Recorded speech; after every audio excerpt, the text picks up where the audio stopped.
The divorce papers hit my kitchen table like a bomb at 7:30 on a Tuesday morning. My wife Victoria didn't even have the decency to hand them to me herself. She had her lawyer, some shark named Bradley Kemper, deliver them while she watched from the doorway of what used to be our bedroom, arms crossed, face blank as a wall. "Sign them, Owen," she said, her voice flat and final. "Don't make this harder than it needs to be." I looked down at the documents. 15 years of marriage, reduced to legal jargon and dotted lines. My name is Owen Caldwell. I'm 43 years old, and up until that moment, I thought I had a decent life. I worked as a project manager for a construction firm, pulling in a solid salary. Nothing spectacular, but enough to keep us comfortable in our 3-bedroom house in Riverside Park. Or so I thought. "Victoria, can we at least talk about this?" I asked, my voice steadier than I felt inside. She laughed, but there was no humor in it. "Talk? Owen, we've been done talking for months. You were just too oblivious to notice." Bradley Kemper cleared his throat, adjusting his expensive glasses. "Mr. Caldwell, my client has been more than generous with the settlement terms. You'll notice she's allowing you to keep your personal belongings and your vehicle." Allowing me. Like I needed permission to keep my own truck. "What about the house?" I asked, though I already knew the answer. "The house was purchased primarily with funds from Mrs. Caldwell's family trust," Bradley said smoothly.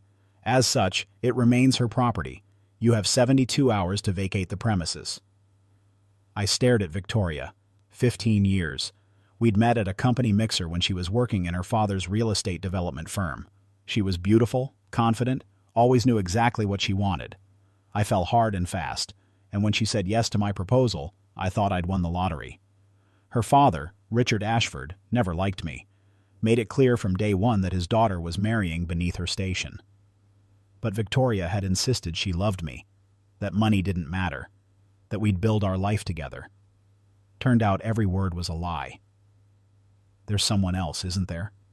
I asked quietly. Victoria's expression didn't change. "That's none of your concern anymore, Owen. Sign the papers." I picked up the pen Bradley had thoughtfully placed next to the documents. My hand didn't shake. I didn't cry or beg. I just signed my name on every yellow tab, watching 15 years disappear with each stroke of ink. "Excellent," Bradley said, gathering the papers like he'd just closed a business deal. "You have until Friday at 5 p.m. to remove your belongings."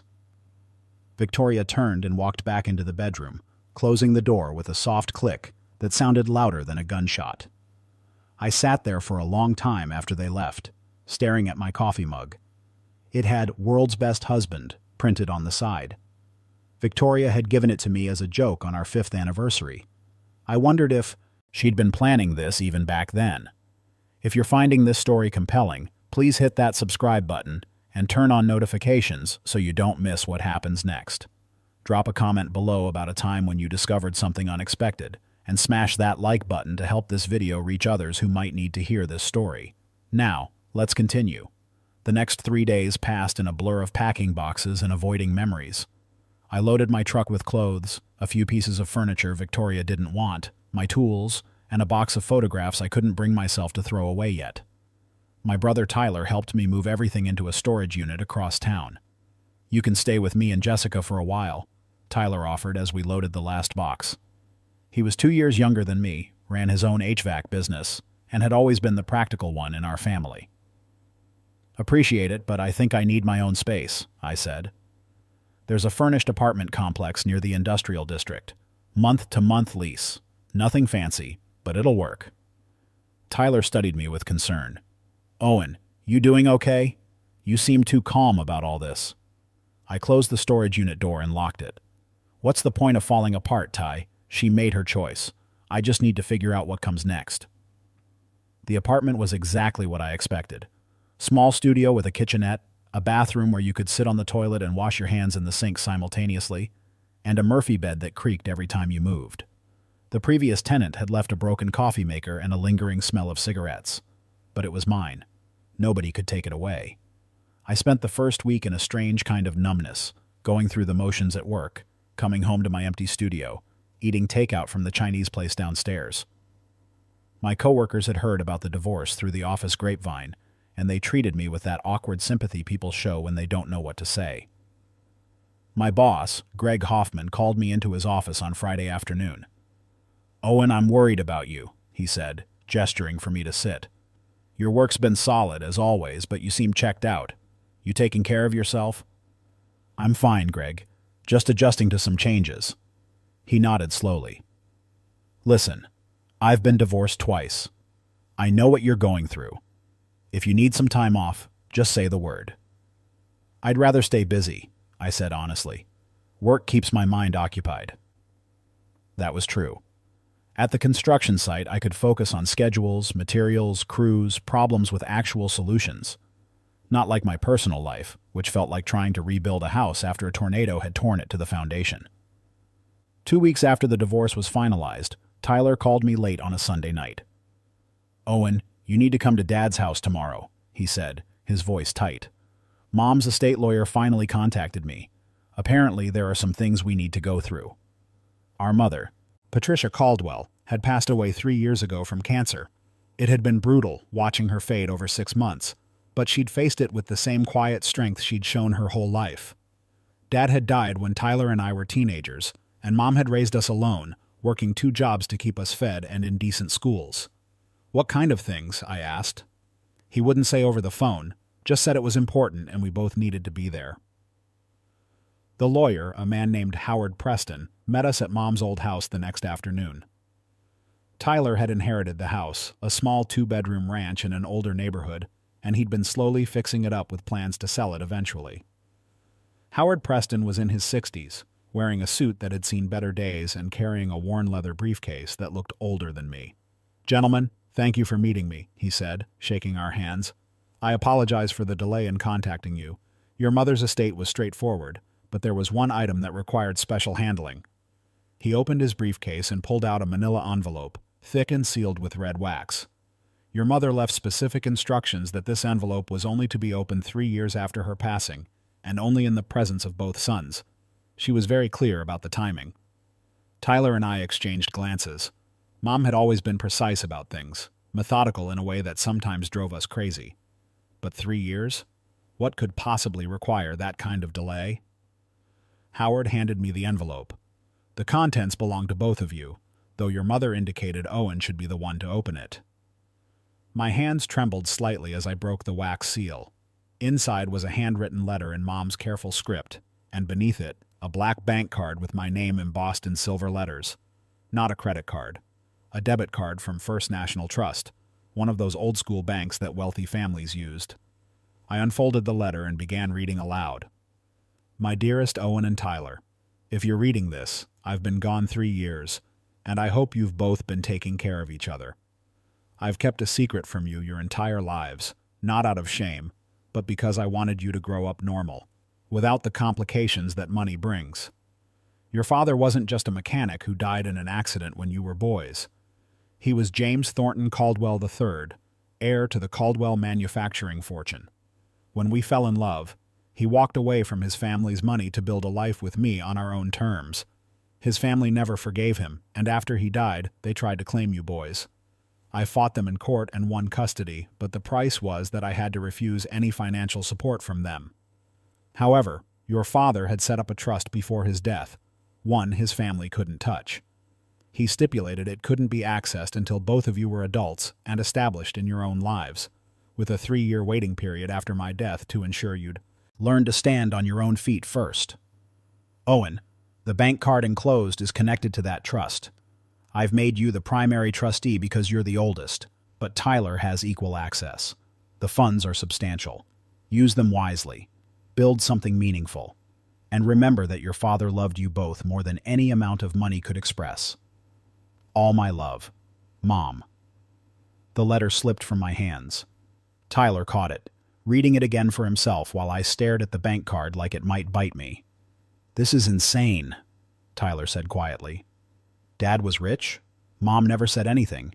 Not once." "She wanted us to make our own way," I said, my voice hollow. "Just like Dad did." Howard Preston cleared his throat. "Gentlemen, I should mention that I don't actually know the amount in the trust. Your mother was very protective of that information. She only instructed me to ensure you receive the card at the proper time. I'd suggest visiting First National Trust downtown to get the full details. Tyler looked at me. Want to go right now? Yeah, I said, pocketing the card. Yeah, I think I do. First National Trust occupied an elegant building in the historic downtown district, the kind of place with marble floors and brass fixtures that spoke of old money and older traditions. We walked in feeling distinctly out of place in our work clothes, me in my construction site khakis and Tyler in his HVAC company polo. A receptionist greeted us with the kind of polite smile that didn't quite reach her eyes. "How may I help you gentlemen today?" I pulled out the bank card. "I need to check the balance on this account." Her expression shifted when she saw the card, something between surprise and concern. "One moment, please." She picked up her phone and spoke quietly into it, too low for us to hear. Within 30 seconds, a man in an expensive suit came hurrying out from the back offices. He was maybe 50, with silver hair and the kind of posture that came from years of managing other people's money. "Mr. Caldwell?" he asked, his eyes fixed on me. "That's me. I'm Charles Whitmore, Senior Account Manager. Would you and your companion please follow me to a private office? We need to verify your identity before proceeding." Tyler and I followed him through a maze of corridors to a corner office with a view of the city skyline. Mr. Whitmore gestured for us to sit, then closed the door carefully. "Mr. Caldwell, I need to see 2 forms of identification, please." I handed over my driver's license and an old employee badge from my construction company. He examined them carefully, then typed something into his computer. His face went pale. "Sir, I need to make absolutely certain before we continue. You are Owen James Caldwell, son of Patricia Ann Caldwell, deceased 3 years ago?" "Yes." Mr. Whitmore's hands were shaking slightly as he turned his computer screen toward me. "Mr. Caldwell, I need you to look at this very carefully." The screen showed an account summary, my name at the top, and beneath it, a balance that made my vision blur. $847,000. $847 million. Tyler leaned forward, saw the number, and made a sound like he'd been punched in the stomach. "That's not real. That can't be real." Mr. Whitmore's voice was tight with barely controlled excitement. "It's very real, sir. This trust was established 36 years ago by James Thornton Caldwell III with an initial deposit of $20 million. Per his instructions, it was invested conservatively but consistently in blue-chip stocks, real estate holdings, and treasury bonds. The trust has grown substantially over the decades." I couldn't speak, couldn't process what I was seeing. "Additionally," Mr. Whitmore continued, his professionalism cracking slightly, "your mother made regular contributions to the trust from a small inheritance she received from her own family, approximately $10,000 per year. She wanted to ensure it continued growing for her sons." "Mom had money?" Tyler asked, his voice barely a whisper. "She worked 2 jobs her whole life." "Your mother," Mr. Whitmore said gently, "chose to live modestly so that you would learn the value of hard work. But she never forgot about this trust. She visited this bank once a year, every year, to check on its progress and ensure everything was properly managed for your future." I found my voice. "So this money is really mine? Ours?" "Yours primarily, as the designated trustee. Your brother Tyler has access as well, as specified in your mother's letter. The funds can be accessed immediately, though I would strongly recommend meeting with our wealth management team before making any significant withdrawals." Tyler was laughing, a slightly hysterical sound. "Owen, do you realize what this means? You just signed divorce papers giving Victoria everything, and it turns out you're sitting on almost $1 billion. The irony hit me like a freight train. Victoria had kicked me out with nothing but my truck and my clothes, thinking she'd taken everything I had. Her father had probably celebrated getting rid of the deadweight son-in-law who'd never amount to anything. If only they knew. Mr. Whitmore was watching me carefully. "Mr. Caldwell, I understand this is overwhelming. Take your time processing this information, but I should mention that once you begin using this card, certain notifications will be triggered automatically. Your account activity will be monitored for security purposes, and significant transactions will require additional verification." "What counts as significant?" I asked. "Anything over $100,000 in a single transaction." I stood up slowly, my legs feeling like they might give out. "Mr. Whitmore, I need to think about this. Is there a way to verify this account is real without alerting anyone else?" He nodded. "Of course. The card in your possession is fully active. You can use it for normal transactions immediately. Small purchases to confirm it works if you'd like." Tyler and I left the bank in stunned silence. We walked to a coffee shop 2 blocks away and sat in a corner booth, both of us staring at nothing. "What are you going to do?" Tyler finally asked. "I have no idea," I admitted. "Part of me wants to walk back into Victoria's life and throw this in her face. Show her exactly what she walked away from."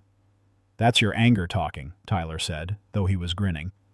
"But man, I'd pay money to see her expression. The other part of me wants to pretend I never found out, just keep living my life like nothing changed." Tyler shook his head. "Owen, Mom didn't protect this money for 36 years so you could ignore it. She wanted you to use it. Build something meaningful, that's what she said." He was right. But what do you build when you suddenly have more money than you can spend in 10 lifetimes? The answer came to me 3 days later when I was driving past one of my construction sites.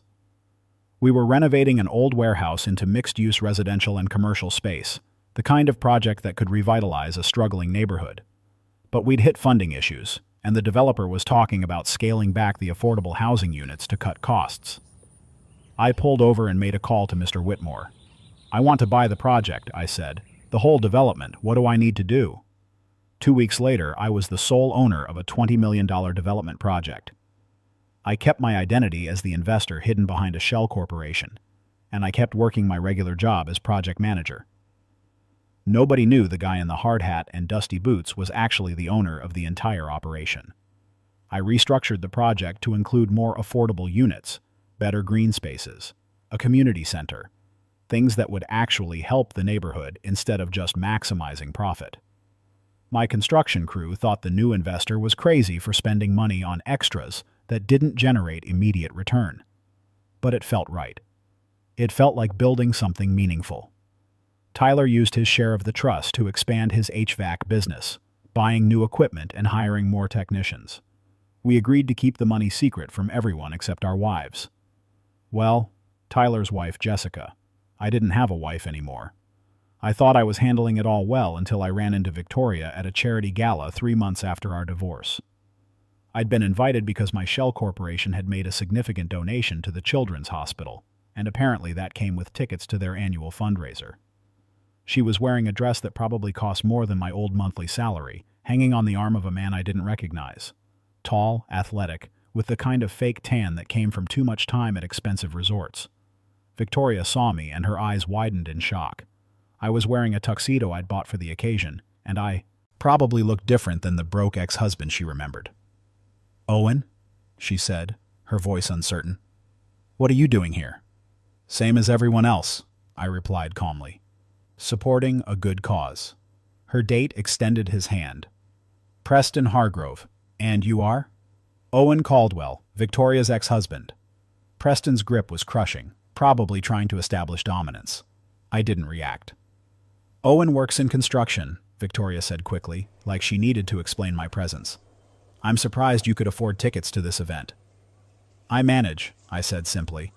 The truth was, my single ticket had cost $50,000. I'd barely noticed the charge on my account statement. "Well, it was nice seeing you," Victoria said, already turning away. "Preston and I need to mingle." I watched them walk away, Victoria's hand possessive on Preston's arm. She thought she'd traded up, left the struggling construction worker for someone in her own social class. Let her think that. Let her father think he'd successfully removed the embarrassment from his daughter's life. 6 months after the divorce, my development project was featured in the local business journal as an example of responsible urban renewal. The article praised the anonymous investor who'd prioritized community benefit over maximum profit. My crew took pride in the work, and I'd negotiated bonuses for everyone when we came in under budget and ahead of schedule. I was having coffee with Tyler one Saturday morning when my phone rang. Unknown number. "Mr. Caldwell?" a woman's voice said. "This is Jennifer Ashford, Richard Ashford's personal assistant. Mr. Ashford would like to meet with you at your earliest convenience." Richard Ashford. Victoria's father. The man who'd made it clear I wasn't good enough for his daughter since the day we met. "Regarding what?" I asked. He didn't provide details, but he said it was urgent. Would tomorrow at 2 p.m. work? His office downtown? Curiosity won out. I'll be there. Tyler raised an eyebrow as I hung up. Victoria's dad wants to see you? Apparently. Think he knows about the money? No way. We've been too careful. But doubt crept in. Had I slipped up somewhere? Used the card in a way that could be traced back to me? Richard Ashford's office was exactly what I expected.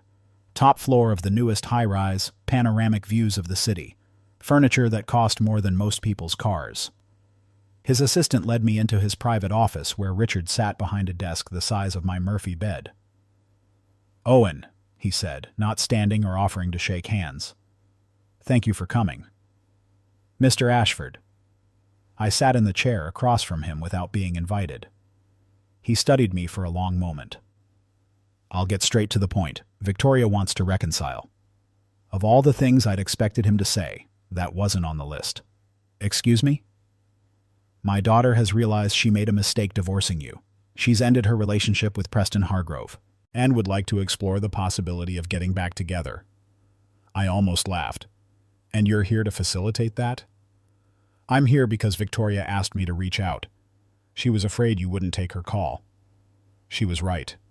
Richard leaned back in his chair. Owen, I'll be honest with you. When Victoria first brought you home, I didn't think you were right for her. You didn't come from money, didn't have connections, seemed content with mediocrity. Thanks for the honesty, I said dryly. But, he continued, I've been asking around about you lately. Turns out you've made quite a name for yourself in the construction industry. That development project everyone's talking about? Word is, you're the anonymous investor behind it. So he had figured it out. Or at least part of it. That's quite a rumor, I said neutrally. More than a rumor. I have friends in banking, Owen. Friends who notice when large amounts of money start moving through unusual channels. They mentioned an account at First National Trust, old family money, recently activated. My heart rate picked up, but I kept my expression calm. Richard smiled, but it wasn't friendly. Your mother did an excellent job hiding your father's identity. I had to dig deep to find out that James Thornton Caldwell III was married to Patricia Ann Caldwell before he died. Deeper still to discover he'd walked away from his family's fortune to marry a woman they didn't approve of. Is there a point to this? I asked. The point is that Victoria divorced you thinking you were nobody. Now I'm telling her she divorced a man sitting on the Caldwell manufacturing fortune. He leaned forward. That trust must be worth what, $400 million by now? I didn't correct him. Let him underestimate by half. Victoria made her choice, I said. She walked away because I wasn't rich enough for her. Now she wants back in because she found out I am? That's not love, Mr. Ashford. That's a business transaction. Everything's a business transaction, Owen. You should understand that by now. Maybe that's your problem, I said, standing up. Not everything should be. Think about it, Richard called after me. Victoria could be an asset to you. Her connections, her social standing, they could help you build something bigger than one development project. I paused at the door. I don't need her connections, and I sure as hell don't need her back in my life. Walking out of Richard Ashford's office felt like closing a chapter. Victoria had made her choice based on what she thought I was worth financially. She'd looked at me and seen only a limitation, a ceiling on what her life could be. She never saw the person I actually was. The man who worked hard, kept his promises, would have built a life with her regardless of money. And now that she knew I had money, she wanted another chance? No. I drove to my mother's grave that afternoon. The headstone was simple, just her name and dates, the way she'd wanted it. I sat on the grass beside it and told her everything, about the divorce, about the trust, about Victoria wanting to come back. You knew exactly what you were doing, didn't you, Mom? I said to the quiet air. Making us wait 3 years, making sure we learned to stand on our own first. If she'd given us the money right away, I probably would have spent it trying to impress Victoria, trying to prove I was worthy of her family's approval. I would have become exactly what Richard Ashford expected, just another rich guy who thought money solved everything. Instead, I'd learned who I was without money, and discovered that person was someone I actually liked. My phone buzzed. A text from Victoria. Dad said he talked to you. Can we meet, please? I typed back, no, move on. I have. She tried calling 3 times. I didn't answer. A week later, Tyler and I sat in Mr. Whitmore's office at First National Trust, reviewing investment strategies and discussing charitable foundations. We'd decided to establish the Patricia Caldwell Foundation, focused on helping single mothers get job training and education. It felt right, honoring the woman who'd raised us while protecting a secret that would have changed everything. Your mother would be proud, Mr. Whitmore said, reviewing our foundation documents. This is exactly the kind of meaningful work she hoped you'd do. As we left the bank, Tyler turned to me. You doing okay with all this? The Victoria situation, the money, everything? Yeah, I said, and realized I meant it. I really am. For the first time in years, I feel like I'm exactly where I'm supposed to be. Not missing the big house? The life you had with Victoria? I thought about my small studio apartment with its creaky Murphy bed and broken coffee maker. Thought about my construction crew and the pride we took in building something that helped people instead of just making profit. That life was never really mine, I said. It was always hers. I was just living in it. And now? Now I'm building my own life, on my own terms. 6 months later, the development project was completed. We held a community celebration, and I watched families move into their new affordable housing units, watched kids run through the green spaces we'd built, watched the community center fill with people. Victoria drove past during the celebration. I saw her slow down, watching from her car. Our eyes met for just a moment, and I saw recognition in her face, not of me, but of what this project represented, the kind of life I was building without her. She drove away without stopping. The bank card my mother left me didn't just give me money. It gave me freedom. Freedom to build something meaningful. Freedom to choose what mattered. Freedom to become the man my father was when he walked away from his family's fortune to build a life on his own terms. Mom knew exactly what she was doing. She always did. If this story resonated with you, please like this video and share it with someone who needs to hear about standing on your own 2 feet and discovering what really matters. Drop a comment below about a time when you discovered something unexpected about yourself or your family. And don't forget to subscribe to the channel for more powerful stories about ordinary people discovering extraordinary truths hidden in the most unexpected places. Because sometimes losing everything is the only way to find out what you're really worth.